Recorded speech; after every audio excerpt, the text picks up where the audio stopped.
Shalom Bapak Ibu dan saudara kasih Tuhan. Selamat berkumpul. Kita akan mulai pada hari ini. Kita akan mendengar firman Tuhan, renungan firman Tuhan. Tetapi sebelumnya mari kita tunduk kepala dan kita berdoa bersama-sama. Bapa kami di dalam surga, kami mengucap syukur atas kesempatan yang indah sepanjang minggu Engkau memelihara, menyertai kami, memberkati kami. Dan pada hari ini pun kami menghadap hadirat-Mu, walaupun di tempat kelompok kami masing-masing. Tuhan, kami mohon Engkau hadir di tengah-tengah kami. Kami rindu menerima firman-Mu pada hari ini Tuhan. Berfirmanlah agar kami mengerti kehendak-Mu, mengerti isi hati-Mu, dan kami melangkah dalam hidup ini sesuai dengan firman-Mu ya Tuhan. Urapi hamba-Mu dengan urapan yang khusus dari hadirat-Mu, pakai hamba-Mu untuk mengungkapkan kehendak-Mu agar kami semuanya boleh mengerti Tuhan. Jamah seluruh jemaat Tuhan, berikan kemampuan untuk menangkap firman-Mu pada hari ini. Terima kasih Tuhan Roh Kudus, berfirman Engkau dan kami sambut firman-Mu di dalam nama Bapa, Putra, Roh Kudus, yaitu dalam nama Tuhan Yesus Kristus. Haleluya. Amin. Puji Tuhan, mari kita membuka hati kita. Kita akan mendengarkan firman Tuhan. Monggo kita bikak manah, kita pasang kawigatosan, kagem nampi dawuh pangandikanipun Gusti wonten ing dinten Minggu menika. Menika minggu yang kedua. Haleluya, puji Tuhan. Beberapa minggu kita telah belajar tentang bagaimana kita meningkatkan kedewasaan rohani kita. Kados pundi kula panjenengan kedah saya dewasa wonten ing ngasanipun Gusti Yesus. Mulai saking pelataran mlebet dhateng ruang suci pinegakalan sabdanipun Gusti, pinegakalan persekutuan Roh Kudus, masuk majeng kita gesang wonten ing pujian penyembahan dan doa, masuk lagi ke ruang Maha Kudus karena tirai sudah dirobek oleh Tuhan Yesus, kita boleh masuk ke ruang Maha Kudus secara langsung. Lalu kita ketemu dengan tabut perjanjian yang dari emas yang di atasnya ditutup, yaitu tutup namanya adalah tutup peti pendamaian. Di mana Tuhan Yesus mencurahkan darahnya, mengadakan pendamaian, mendamaikan antara manusia dengan Allah. Nah, enjing menika kula kepengin ngajak main sami sinau sabdanipun Gusti, kita sampun menginjak dewasa. Kita sudah mulai menginjak dewasa kerohanian kita. Sebab itu mari kita akan belajar tentang dewasa. Dewasa menika ya dewasa cara Jawane. Dewasa menika ateges umur sampun mencapai umur. Haleluya. Sudah dewasa dan banyak hal bagaimana remaja, bagaimana dewasa. Saya tidak bisa mengungkapkan secara terinci sebab kalau saya pelajari dari psikologi perkembangan begitu luar biasanya, saya senang belajar itu. Tetapi yang kita pelajari adalah dewasa. Secara lahiriah kita dewasa, yaitu umur sudah akil balik, umur sudah banyak. Tetapi ada kedewasaan yang satu lagi yang harus kita pelajari, yaitu kedewasaan tentang rohani. Rohani kita harus dewasa. Gesang kasukman kita kedah dewasa wonten ing ngasanipun Gusti. Pramila menika, oleh sebab itu mari kita baca firman Tuhan dalam kitab Efesus pasal 4 ayat yang 11 sampai 15 kita akan baca semua. Efesus 4 ayat 11 kita mulai baca.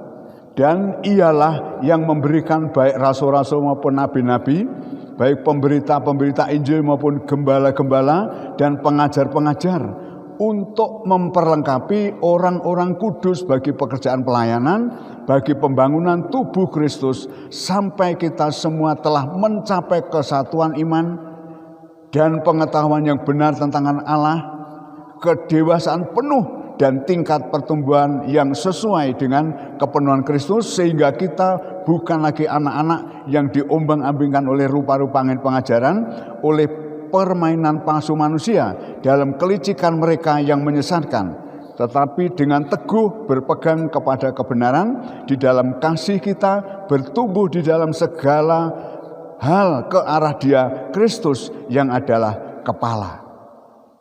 Sampai ayat 15 saja kita baca. Dalam ayat-ayat ini Paulus menyampaikan firman kepada jemaat supaya jemaat mencapai kedewasaan penuh. Tuhan inginkan rohani kita, kasukman kita niko dewasa sepenuh, matang. Haleluya. Kedewasaan penuh itu yang kehendaki oleh Tuhan. Kalau kita baca ayat yang ke-13, sampai kita semua telah mencapai kesatuan iman dan pengetahuan yang benar tentang anak Allah, kedewasaan penuh dan tingkat pertumbuhan yang sesuai dengan kepenuhan Kristus. Dalam ayat sebelumnya tadi kita baca bagaimana Allah melengkapi jemaat dengan beberapa hal, gembala, rasul, nabi, guru, penginjil, kelima hal jawatan itu dilengkapi dalam jemaat, dan kita yakin jemaat akan dilengkapi dengan hal itu sehingga secara umum jemaat dewasa. Tetapi hari ini kita belajar bagaimana kedewasaan secara pribadi kita di hadapan Tuhan. Ayat ini mengatakan, ayat yang ke-13, sampai kita semua mencapai kesatuan iman. Haleluya.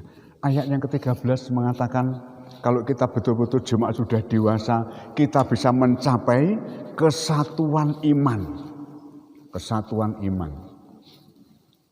Semua menyatu hanya percaya kepada Tuhan Yesus dan tidak percaya kepada yang lain. Kesatuan, kenapa dikatakan kesatuan? Karena kita terdiri dari banyak, perlu mempersatukan iman kita. Tuhan menghendaki kita punya kesatuan iman. Semua hanya percaya kepada Tuhan Yesus dan tidak ada satupun yang menyimpang dari kepercayaan itu. Haleluya. Cara kita bekerja hanya bersandar kepada Tuhan. Cara berusahanya bersandar kepada Tuhan. Cara mencapai rezeki, mencari penghasilan pun hanya bersandar berpatokan firman. Tidak kecampuran yang lain. Kalau semua sudah seperti itu, maka kita mencapai kesatuan iman. Haleluya. Inilah orang yang dewasa. Jemaat yang dewasa mencapai kesatuan iman. Saya tidak menjelaskan tentang iman, sebab tentang iman itu adalah pelajaran dasar untuk pemula yang baru percaya kepada Tuhan. Lalu yang kedua, ayat ini mengatakan, dan pengetahuan yang benar tentang anak Allah. Kesatuan iman nomor 2, pengetahuan yang benar tentang anak Allah. Haleluya. Adakah kita sudah mempunyai pengetahuan yang benar tentang anak Allah, tentang Tuhan Yesus, tentang siapakah Yesus? Saya kira tidak perlu diterangkan hal ini. Saya yakin semua mengerti tentang siapakah Yesus. Yesus adalah anak Allah. Haleluya. Kenapa disebut anak Allah? Karena dia berasal dari Allah. Kenapa anakmu kau sebut anak? Karena dia berasal dari kita. Anak kita sebut anak kita. Kenapa? Karena dia berasal dari kita. Demikian juga Tuhan Yesus berasal dari Allah karena dia adalah firman yang menjadi manusia. Kalau kepercayaan yang lain, firman menjadi kitab yang mereka percayai. Makanya diadakan peringatan nuzul Quran, menerima bagaimana pewahyuan firman itu menjadi Al-Quran. Enggak salah, betul.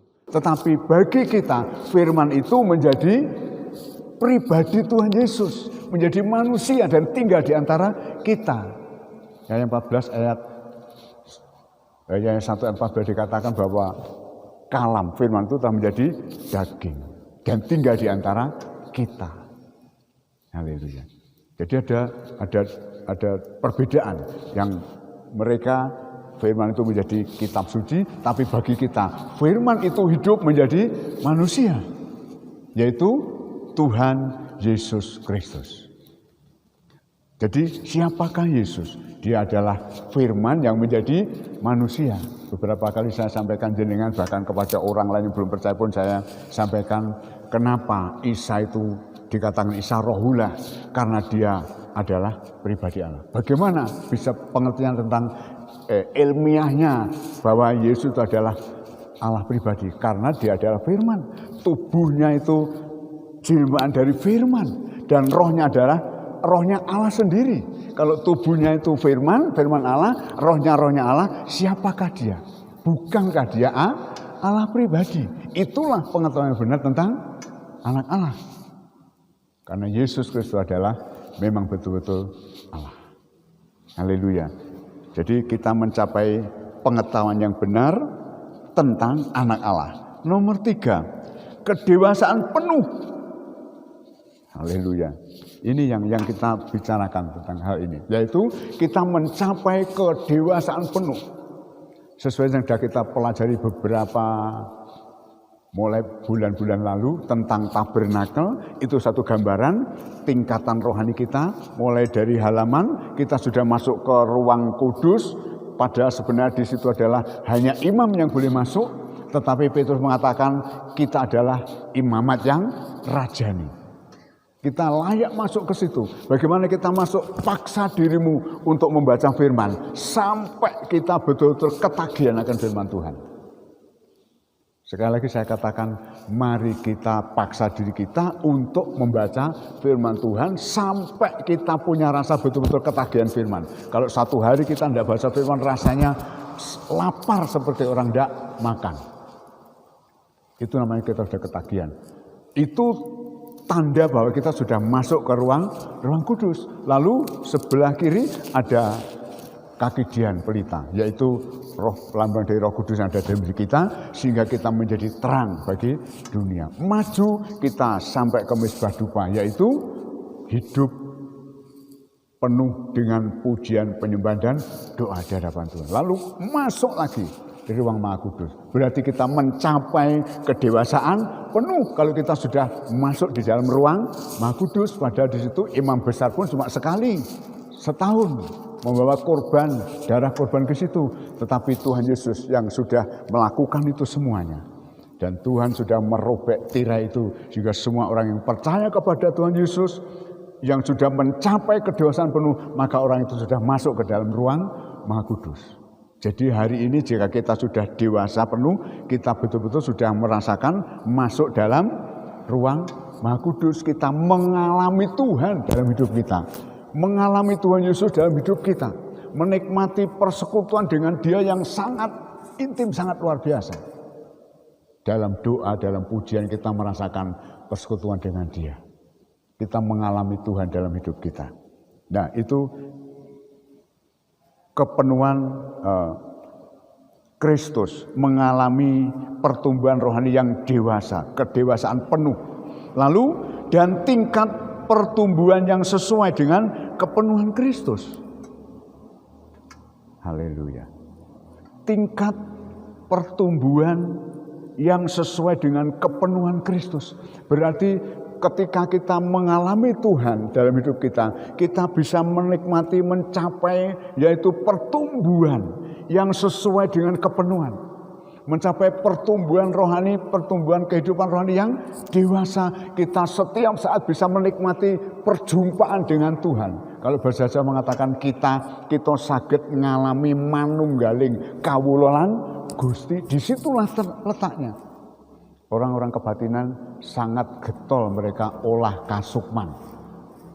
Para sesepuh ngerti hal itu. Saya tidak bisa mencapai ke sana. Kalau almarhum Bapak saya menuntun saya bagaimana supaya kita ketemu dengan Tuhan Yesus setiap waktu, saya belum sampai ke sana.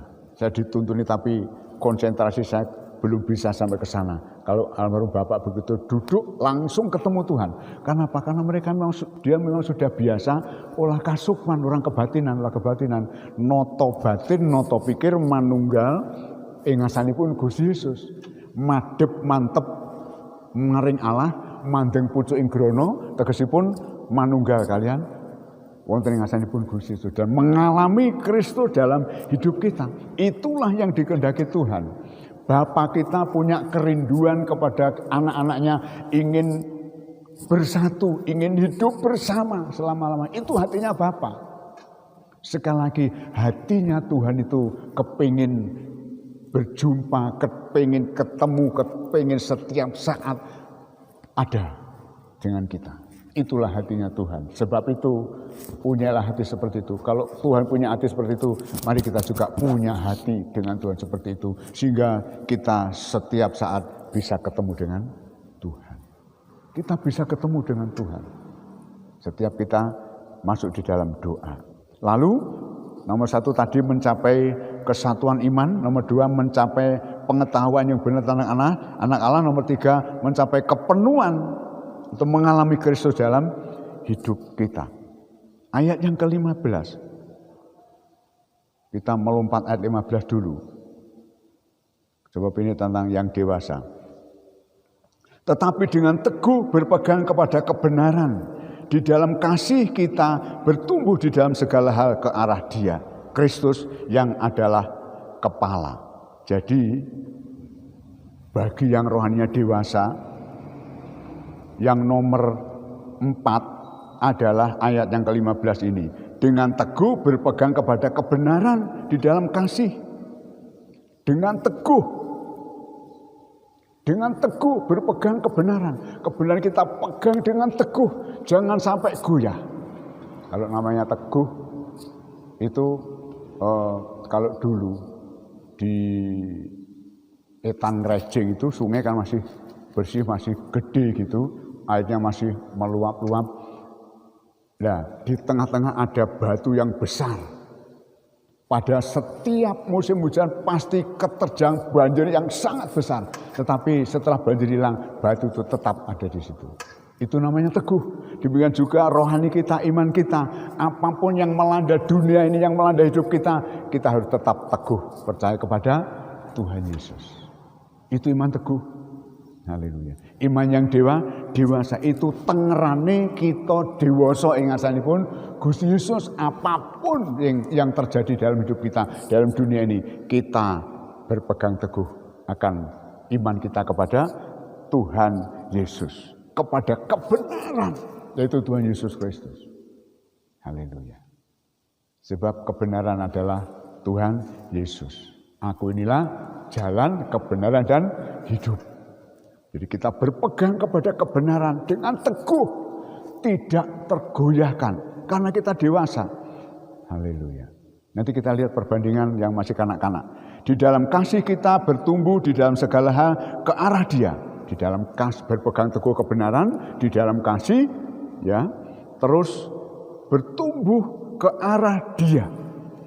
Bertumbuh dalam segala hal ke arah Dia, ke arah Tuhan Yesus. Kiblat iman kita yaitu Tuhan Yesus, bukan Yerusalem. Haleluya. Kiblat kita bukan Yerusalem. Memang zaman perjanjian lama, waktu Sulaiman membangun sudah selesai.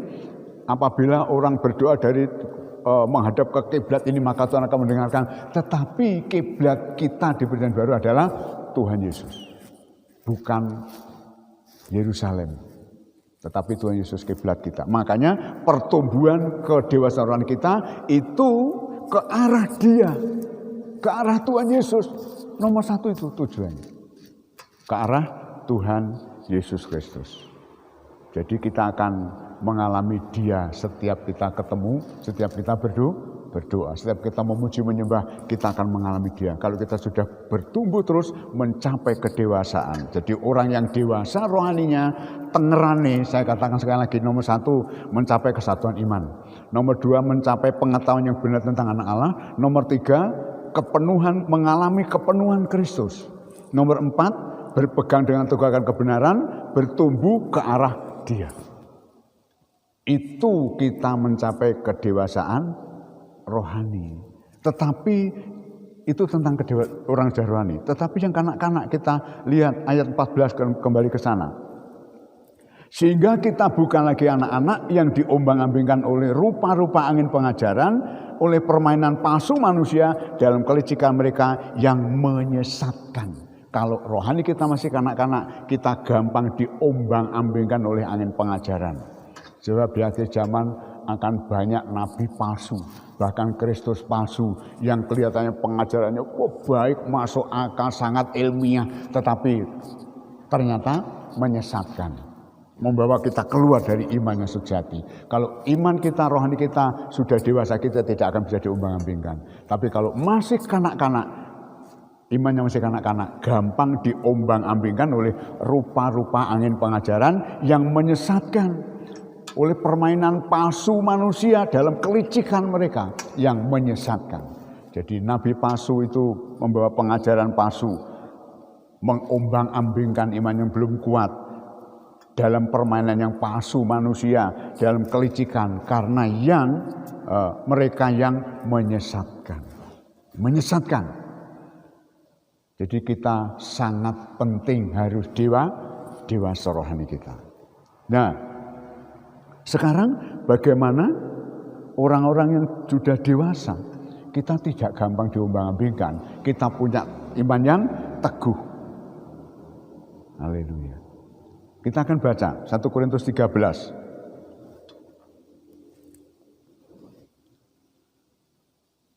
1 Korintus 13 ayat 11.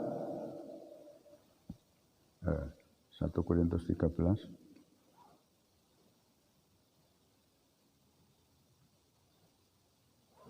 Ya. Ketika aku kanak-kanak, aku berkata-kata seperti kanak-kanak. Aku merasa seperti kanak-kanak. Aku berpikir seperti kanak-kanak. Sekarang sesudah aku menjadi dewasa, aku meninggalkan sifat kanak-kanak itu. Inilah Paulus. Ketika aku kanak-kanak, semua masih seperti kanak-kanak. Haleluya. Berkata-kata seperti kanak-kanak. Omongannya ya omongan yang tidak ada isinya, tidak membangun rohani. Ketemu dengan rekan seiman tidak membicarakan firman Tuhan, yang dibicarakan hal-hal yang lain. Itu kanak-kanak. Tapi kalau kita dewasa, ketemu yang kita bicarakan adalah firman Tuhan. Itu orang yang dewasa. Nah, Paulus meninggalkan itu. Ketika aku kanak-kanak, aku berkata-kata seperti kanak-kanak, aku merasa seperti kanak-kanak. Merasa seperti kanak-kanak. Perasaannya juga kekanak-kanakan. Haleluya. Ini jenengan tambah sendiri apa kekanak-kanakan itu jenengan cari sendiri. Gue nek ben ngerti bagaimana kanak-kanak tekan ngomah dolanan karo putune karo anake. Oh, bocah kene iki. Amati itu semua. Nah, aku berpikir seperti kanak-kanak. Berpikir seperti kanak-kanak. Kalau kalian dhisik cilik biasane jeneng bocah cilik. Niku dhisik wit kambil kan akeh temen iki. Nek esuk niku yang kebun golek kambil ceblok sing dibolong bajing niku jenenge bluluk, terus mungkin diseset seperti sidik, ditaleni terus nggawa debok ditaleni digeret. Kuwi jenenge kebu-kebuan apa sapi-sapinan. Padahal ngomong duwe sapi. Gitu. Senengane malah ngereti ngono kuwi. Lah saiki duwe mobil apik, bapak duwe mobil apik, mergo jek bocah, ya kon kok montoran cilik digereti ngono kuwi. Kenapa masih kanak-kanak? Padahal duwe mobil mewah. Haleluya. Wis duwe omah magrong-magrong karo koncone, golek kerdus didekne terus nang njero kono gawe apa? Kenapa? Lha duwe omah apik lho kok gawe omah-omahan sangka ngono kuwi. Kenapa? Kanak-kanak. Seperti itulah contohnya iman rohani masih kanak-kanak. Padahal Paulus ngendika pikirkanlah perkara yang di atas, jangan yang di bumi. Berarti kalau kita pikiran kita hanya perkara di bumi, itu iman masih kanak-kanak. Rohani kita masih kanak-kanak. Itu sebabnya di sini Paulus berkata panjang lebar tentang kanak-kanak. Berpikir seperti kanak-kanak. Sekarang aku sudah dewasa, menjadi dewasa aku meninggalkan sifat kanak-kanak itu. Tinggalkan semua itu. Haleluya. Nah, dalam pasal 14, 1 Korintus ayat yang ke-20. Saudara-saudara, janganlah sama seperti anak-anak dalam pemikiranmu. Jadilah anak-anak dalam kejahatan, tetapi orang dewasa dalam pemikiranmu. Haleluya. Marilah kita jadi kanak-kanak dalam dosa. Orang ngerti perkara yang najis yang dosa. Kita buang, dia ngerti. Tetapi dikatakan janganlah sama seperti anak-anak dalam pemikiranmu, jadilah anak-anak dalam kejahatan, tetapi orang dewasa dalam pemikiran. Yang kita pikir adalah masalah-masalah rohani. Haleluya. Contohnya Musa. Ibrani pasal 5 ayat terakhir. Ibrani pasal 5 Ayat yang ke-14. Tetapi makanan keras adalah untuk orang-orang dewasa yang karena mempunyai panca indera yang terlatih untuk membedakan yang baik daripada yang jahat. Ini Paulus berkata. Tetapi makanan keras adalah untuk orang-orang dewasa. Orang-orang yang dewasa suka makanan keras, suka firman Tuhan yang menegur. Itu sebabnya saya senantiasa hati-hati mohon pertolongan Roh Kudus supaya ketika firman utusan untuk menyampaikan firman yang keras, saya berani menyampaikan dengan keras. Walaupun itu mungkin menyakitkan orang-orang yang masih kanak-kanak, tetapi lebih baik saya sesuai apa yang dikehendaki Tuhan, saya sampaikan apa adanya. Itu mendewasakan, dan orang yang bisa makan itu berarti rohnya sudah dewasa.